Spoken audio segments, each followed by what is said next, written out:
খবর শুনছেন বেঙ্গল 24 চ্যানেল থেকে। আজ 19 তারিখ বৃহস্পতিবার। জানাবো আজকের গুরুত্বপূর্ণ 7টি তাজা খবর। শুরুতেই হেডলাইন্স। বকেয়া টাকা ফেরাতে হবে, 100 দিনের কাজ নিয়ে হাইকোর্টের নির্দেশের পর কেন্দ্রকে তোপ মমতার। সংবিধান হত্যা দিবস পালনে রাজ্যকে চিঠি কেন্দ্রের, আপনারা গণতন্ত্র মানেন, তোপ মমতার। বিধানসভায় যোগ্য চাকরিহারাদের 2 প্রতিনিধি মুখ্যমন্ত্রীর সঙ্গে বৈঠকে বসতে চেয়ে চিঠি। মাহেশের জগন্নাথ মন্দিরের সংস্কার ও রথযাত্রার প্রস্তুতি কতদূর, ফোন মুখ্যমন্ত্রীর। ঝাড়খণ্ডের চাপ, বৃষ্টি বাড়তেই হু হু করে জল ছাড়ছে ডিভিসি, নজর রাজ্যের। উত্তরবঙ্গ বিশ্ববিদ্যালয়ের অতিথি অধ্যাপক বাংলাদেশি অনুপ্রবেশকারী, জানাজানি হতেই চাকরি ছেড়ে গা ঢাকা। স্টক মার্কেটে বিনিয়োগ থেকে চড়া রিটার্নের প্রলোভন, হাওড়ায় 40 লাখের প্রতারণা, গ্রেপ্তার 2। আসছি বিস্তারিত খবরে। বকেয়া টাকা ফেরাতেই হবে, 100 দিনের কাজ নিয়ে হাইকোর্টের নির্দেশের পর কেন্দ্রকে তোপ দাগলেন মুখ্যমন্ত্রী মমতা বন্দ্যোপাধ্যায়। বুধবার নবান্ন থেকে সাংবাদিক বৈঠকে মোদী সরকারকে একহাত নিলেন মুখ্যমন্ত্রী। তার সাফ বললেন, কাজ শুরুর পাশাপাশি গত 4 বছরের বকেয়া অবিলম্বে ফেরত দিতে হবে কেন্দ্রকে। দীর্ঘদিন ধরে রাজ্যের বন্ধ 100 দিনের কাজ। রাজ্যের তরফে বারবার অভিযোগ করা হয়েছে কেন্দ্র সরকার টাকা দিচ্ছে না। বকেয়া চেয়ে একাধিকবার খোদ মুখ্যমন্ত্রী মমতা বন্দ্যোপাধ্যায় প্রধানমন্ত্রীকে চিঠি পাঠিয়েছেন, তাতেও লাভ হয়নি। পরবর্তীতে রাজ্যের তরফ থেকে শ্রমিকদের টাকা দেওয়া হয়, কর্মদিবস তৈরি করে নতুন করে শ্রমিকদের কাজ দেওয়া হয় রাজ্য সরকারের উদ্যোগে। এসবের মাঝেই বুধবার রাজ্যে বন্ধ থাকা 100 দিনের প্রকল্প চালু করতে কেন্দ্রকে নির্দেশ দিয়েছে কলকাতা হাইকোর্ট। আদালতের নির্দেশে স্বাভাবিকভাবেই খুশি শাসক দল তৃণমূল, কিন্তু এতেই সন্তুষ্ট নন মুখ্যমন্ত্রী। তার দাবি, অবিলম্বে কেন্দ্রকে বকেয়া টাকা ফেরাতে হবে। এদিন মমতা বলেন, হাইকোর্ট আগস্ট থেকে কাজ শুরু করার কথা বলেছে, কিন্তু 4 বছর ধরে কাজ হলো না, শ্রমিকরা কোনো টাকাও পেলেন না। আমাদের নেতারা দিল্লিতে গিয়ে ধর্ণা দিলেন বলে তাদের বিরুদ্ধেই মামলা করা হলো। কেন্দ্রীয় মন্ত্রী দেখা করলেন না, অনেক অপমান করা হয়েছে আমাদের। বাধ্য হয়ে টাকা আমরা সরকার থেকে দিয়েছি, এবার আমাদের টাকা আমাদের ফেরত দিতে হবে। যে দিন থেকে এই কাজ বন্ধ হয়েছে সেই দিন থেকে হিসাব করে টাকা দিতে হবে। 1975 সালের 25 জুন ভারতীয় গণতন্ত্রের ইতিহাসে অন্ধকারতম দিন, জারি হয়েছে জরুরি অবস্থা। এবার সেই দিনে দেশ জুড়ে সংবিধান হত্যা দিবস পালনের নির্দেশ দিল কেন্দ্র। এই মর্মে রাজ্যের মুখ্য সচিবকে চিঠি দিয়েছে সাংস্কৃতিক মন্ত্রক, কিন্তু তা নিয়ে চরম আপত্তি বাংলার মুখ্যমন্ত্রী মমতা বন্দ্যোপাধ্যায়ের। তার তোপ, আপনারা গণতন্ত্র মানেন, আজ দেশে গণতন্ত্র আছে, সাফ জানিয়ে দিলেন রাজ্যে 25শে জুন গণতন্ত্র হত্যা দিবস পালন করবে না। বুধবার নবান্নে সাংবাদিক সম্মেলন করেন মুখ্যমন্ত্রী, জানান কেন্দ্রের সাংস্কৃতিক মন্ত্রক রাজ্যের মুখ্য সচিব মনোজ পন্থকে চিঠি দিয়েছে, যেখানে বলা হয়েছে 25শে জুন প্রতিটি রাজ্যকে সংবিধান হত্যা দিবস পালন করতে হবে। এই নির্দেশের তীব্র বিরোধিতা করেন মুখ্যমন্ত্রী। এই প্রসঙ্গে বলতে গিয়ে তার প্রশ্ন, জরুরি অবস্থার 50 বছর 2024 সালে পেরিয়ে গিয়েছে, 2025 সালে কেন সেই দিবস পালন করা হচ্ছে? এর নেপথ্যে রাজনীতি রয়েছে। এরপরই কেন্দ্রের বিজেপিকে তোপ দাগেন তিনি।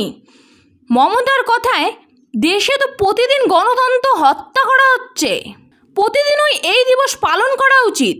সংবিধান রোজ বদলানো হচ্ছে, পরিকল্পিত ধর্ম চাপিয়ে দেওয়া হচ্ছে। জরুরি অবস্থায় যেভাবে সংবাদ মাধ্যমের কণ্ঠ রোধ করা হয়েছিল, বর্তমানে সেভাবেই খবর চেপে দেওয়া হচ্ছে বলে দাবি মুখ্যমন্ত্রীর।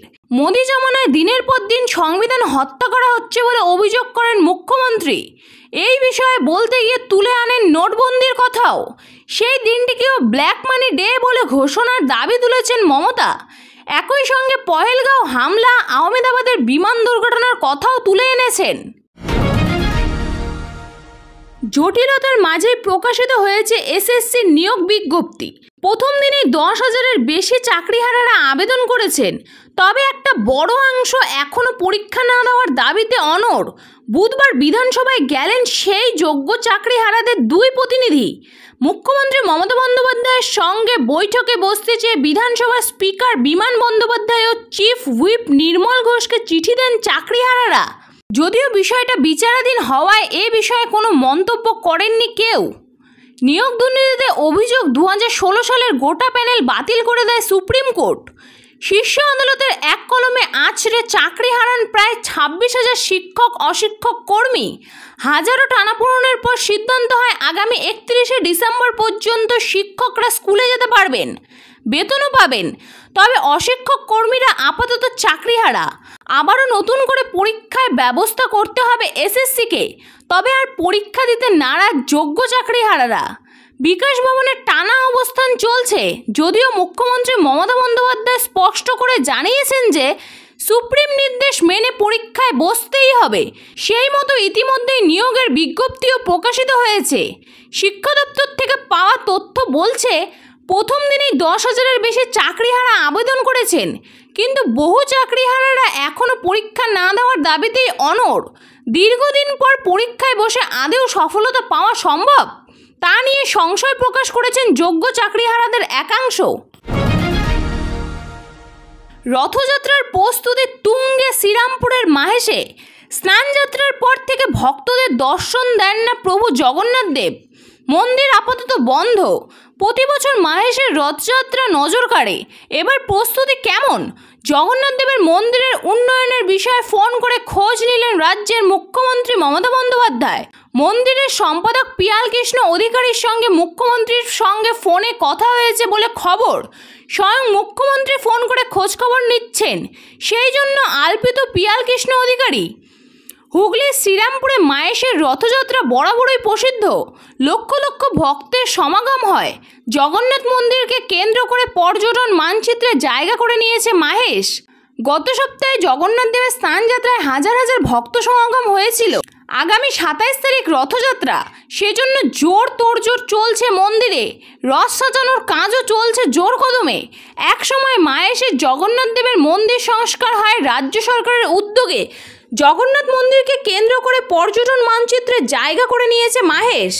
পিয়াল কৃষ্ণ অধিকারী আরও বলেন, মুখ্যমন্ত্রী মন্দিরের বাকি কাজ নিয়েও জিজ্ঞাসা করেন। সিংহদুয়ার সংস্কার এছাড়া একটি অতিথিশালা তৈরি এবং মন্দিরের দিক নির্দেশনের বিশেষ ব্যবস্থা প্রভু জগন্নাথ দেবের স্নান পিঁড়ি আরও বড় করার দরকার। সেই কথা মুখ্যমন্ত্রীকে জানানো হয়েছে। মুখ্যমন্ত্রী তাকে আশ্বাস দিয়েছেন সব কিছুই হবে।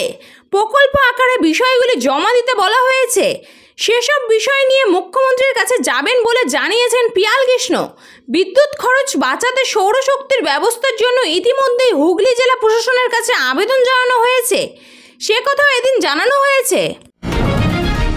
মৌসুমি অক্ষরেখা এবং নিম্নচাপের জোড়া ফলা বঙ্গে, তার জেরে রাজ্যে ভারী থেকে অতি ভারী বৃষ্টির পূর্বাভাস জারি করেছে আলিপুর আবহাওয়া দপ্তর।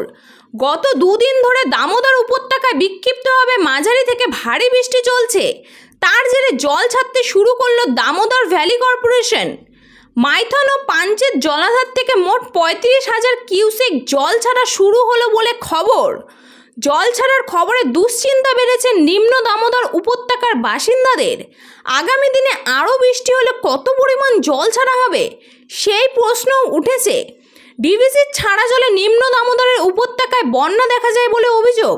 মুখ্যমন্ত্রী মমতা বন্দ্যোপাধ্যায় বহুবার অভিযোগ করেছেন, রাজ্যকে না জানিয়ে ডিভিসি জল ছেড়ে দেয়।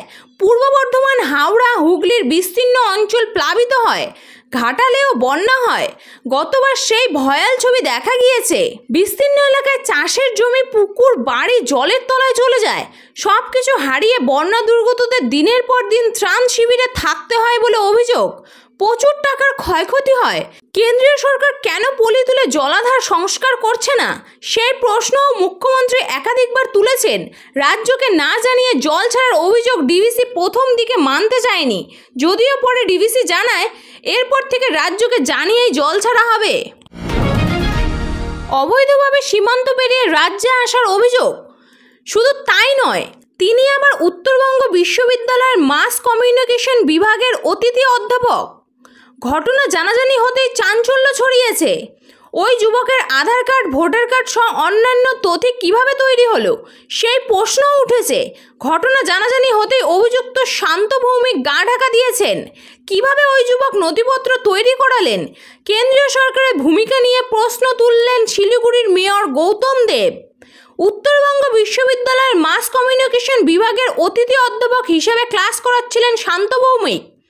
ভারত পাকিস্তান, ভারত বাংলাদেশ সম্পর্কের অবনতির পর থেকে অনুপ্রবেশ ইস্যু মাথাচাড়া দেয়।